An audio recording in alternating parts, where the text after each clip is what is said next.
Welcome! This video will guide you through your first patient pathway analysis using the PPA Wizard. Here, I'm on the Team PPAs page for Country X. You can create a new PPA, see existing PPAs if your team has already created them, duplicate a PPA, delete a PPA, or you can work on a PPA by selecting it and clicking Go to Wizard for selected PPA. I see that currently my team has no PPAs. My goal now is to recreate the Country X National PPA from the demo team. I click Create, and a field appears where I can provide a name for my PPA. I will call it Country X National. Next, I need to select the level of geographic aggregation. I want a national level PPA, so I'll leave it at the default National. Now I'm ready to start working on this PPA, so I click Go to Wizard. I'm now on the first step of the wizard, 1.1. I can preview all the steps I must complete in order to generate an output. I see I'll need to select metrics, provide data, identify variables from the data I provide, and then complete some data mapping before I create an output in step 6.1. I see that I'm required to begin by selecting the metrics I want to include in my PPA. I'll need to imagine the visual I'm working towards in order to do this. This is the visual I have in mind, a recreation of Country X National from the demo team. I haven't actually created this visual yet, so I don't know that it will look exactly like this. But I do know that I want it to include all formal health facilities in the country as my denominator, data on the types of facilities where people seek care for illness, specifically where they initiate care, and diagnostic coverage at those facilities as well as treatment coverage at those facilities. I want to capture only one key form of diagnosis, microscopy, and just one key form of TB treatment, first-line treatment. Right now, I don't know what these values are going to be, and I may or may not have a plan at this stage for what these rows for levels of the health system are going to be. But I can expect that I'll end up with a visual including each of these columns, and that diagnostic and treatment columns will each reflect only one metric, microscopy and first-line treatment. Returning to step 1.1, I see that number of facilities and care seeking are auto-selected for me because these metrics are always required. I'll go ahead and add the metrics Diagnostic 1 and Treatment 1 because I plan to include one form of diagnosis and one form of treatment. At minimum, I would need to select at least one form of diagnosis or one form of treatment to generate a PPA. So for example, if I wanted a PPA for diagnosis only, I could do that. Here, with diagnosis and treatment selected, I've more than met the requirements. Before moving on, I'll just note that on each step of the wizard, I have this link available that takes me directly to the portion of the PPA website that offers guidance specifically for the step I am on. As I'm working in the wizard, I can always navigate backwards and forwards via the back and continue buttons, or I can use the ribbon to jump directly to where I want to go. On step 1.2, I have the opportunity to provide customized names for my PPA metrics.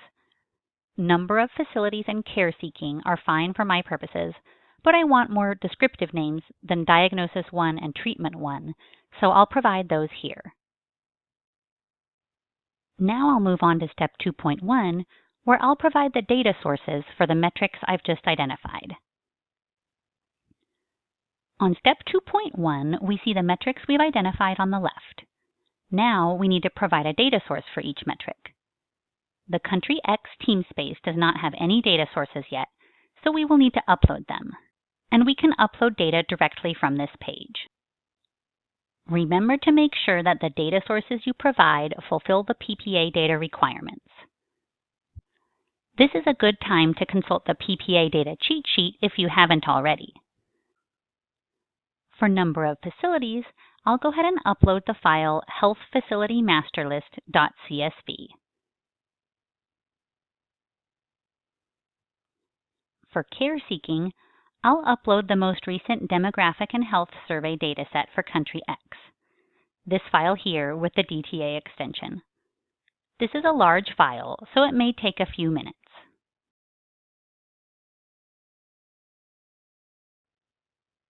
For microscopy, I'll upload facility data from the TB lab database, saved in diagnosis.csv.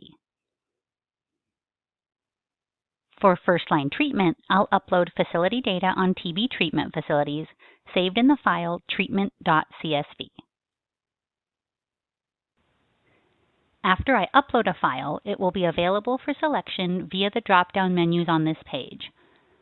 So I could reuse the same data source for more than one metric if I wanted to. Here, I have a different data source for each metric.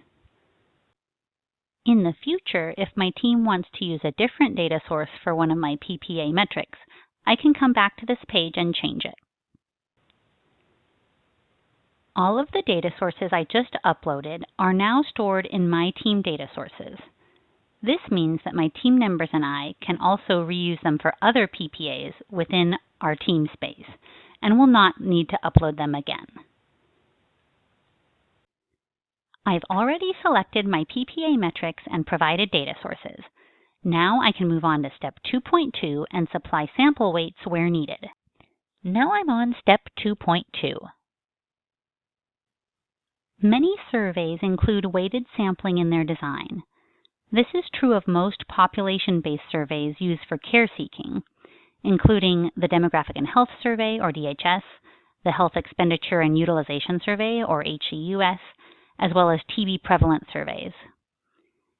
It's also sometimes the case for surveys of health facilities, including the Service Provision Assessment, or SPA, and sometimes the Service Availability and Readiness Assessment, or SARA, if the SARA is a survey rather than a census. If our survey data does use weighted sampling, then it's essential that we apply the sample weights so that our PPA reflects accurate proportions. For all DHS datasets, at least all of the individual recode DHS datasets, the sample weights are stored in column V005. So we will select that variable here. Additionally, we may need to apply a weight multiplier for accurate sample sizes. You'll need to consult the survey documentation to determine this. For the DHS, for all countries, the weight multiplier is 0.0000001, or in other words, dividing by a million. If there is no weight multiplier, simply leave this value at the default of 1. All of my other data sources are censuses rather than surveys, so no further action is required on this page. I can go ahead and continue to step 2.3. On step 2.3, we have the opportunity to subset our data sources where needed. Sometimes the datasets we upload have more observations, or rows, than we want to include in our analysis. This could pertain to health facilities or people. This is almost always true for care-seeking data sources, since these datasets reflect large population-based surveys. We only want to include in our analysis the survey respondents that sought care for illness. In this case, we're going to use care seeking for child's fever from the DHS as a proxy for general care seeking. Consulting the FRQ file, we see this variable is coded H46A. We will select H46A1, representing a mother's initial place of care seeking for the first child with fever.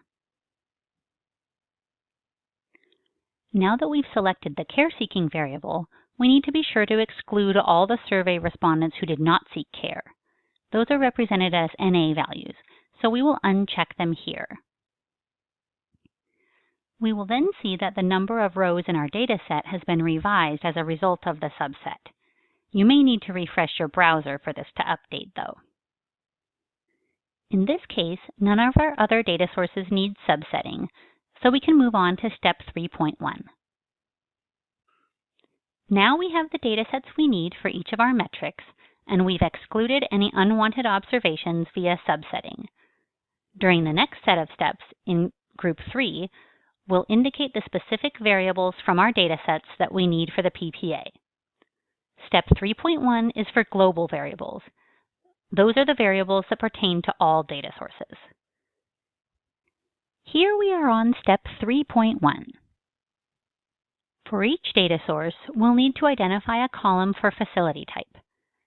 For some, we'll also need an additional column for health sector. Let's start by selecting the facility type column from our health facility master list. We'll select Fact Type Classification. When we do this, we can see a summary of the values within the column on the right. As I scroll through, I see that these are indeed the types of health facilities that I would expect to see for country X. And I don't see any surprises with the counts for each facility type. I'll do the same thing for the 3 remaining data sources. Note that for the DHS dataset, we'll use the variable H46A1 because this is the type of facility where mothers initiated care for child's fever. Before we move on to selecting columns for health sector, let's take a look at the values in the facility type column. We can see that in some cases, the facility type already includes information about the health sector. This is most obvious here for the treatment data set, indicating government, private, and religious sectors within the facility type variable. In this situation, we don't need to select an additional column for health sector. According to the DHS documentation in the FRQ file, the same applies to our H46A variable. We'll note that our other 2 data sources don't have any information on health sector in the facility type column, so we'll need to get that from a separate column for health sector. For the health facility master list, we'll select Ownership Major Classification, and for the diagnosis dataset, we'll select the column named Sector.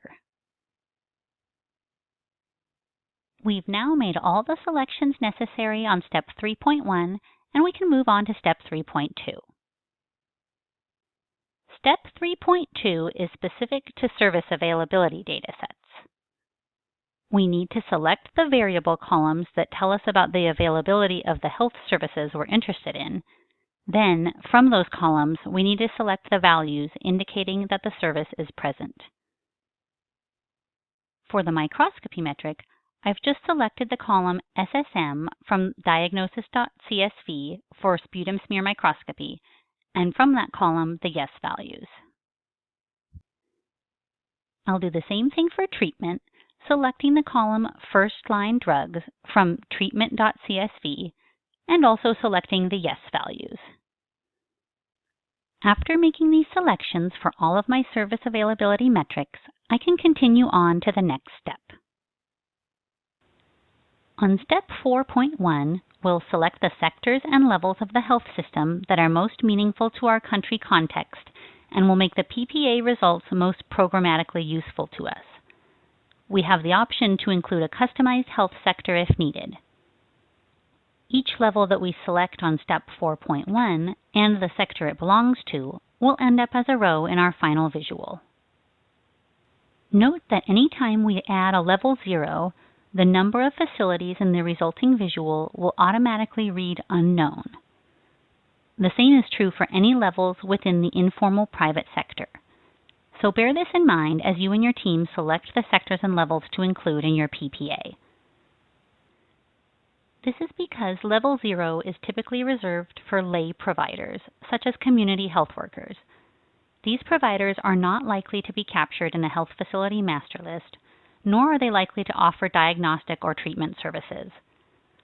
The same issues are true for the informal sector. We can select up to 10 sector levels from these options.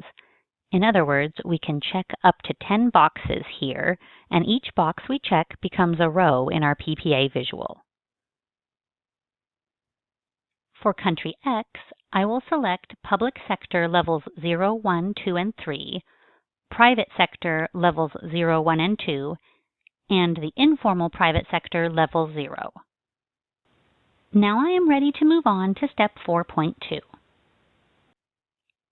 In step 4.2, we map, and here by map we mean assign, the health facility types contained in our data sources to the PPA sectors and levels we just defined on the previous step. When we highlight a data source, the health facility types and sectors for that data source will display, along with the count for each type. These value counts are unweighted, and this is true for all value counts throughout the wizard. Any sample weights will be applied at the very end when we generate an output. Our PPA sector and level combinations that we selected in the previous step will show here in the drop-down menus. Now we need to assign each health facility type to a PPA sector and level. I will do that now for the health facility master list.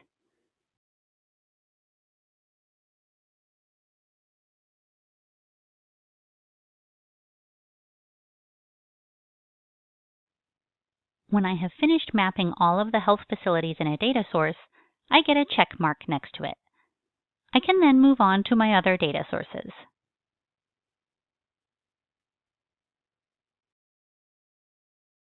Once I have mapped all the health facilities from all of my data sources, I'll have a check mark next to each data source. Note that for my care-seeking data source, I've mapped some of the facilities and providers to public or private level 0, and some to the informal sector. This reflects the types of providers captured in the DHS, including community health workers as well as several types of informal providers. Now that we've completed facility mapping, we're ready to continue. But wait a minute, the next steps, 5.1 and 5.2, are disabled. This is because we're doing a national level PPA. 5.1 and 5.2 are only required for subnational PPAs. This means that we're ready to move on to our final step, 6.1, where we get to generate an output. And now, the moment we've all been waiting for, step 6.1, where we get to see our results. I'll click Generate New Output here, and it will probably take a few moments to generate my PPA. And here it is. When I click on it, I can see a preview of the visual on the right. If I like what I see, I can download the results here. This will include an image of the visual, as well as an Excel file containing the underlying data. I've just created my first PPA in the wizard. My team members or I can always come back and make changes to this PPA, or use this PPA as a starting point to create new PPAs. We hope you've enjoyed this video and that this will help you and your team to conduct your first patient pathway analysis. Best of luck to you!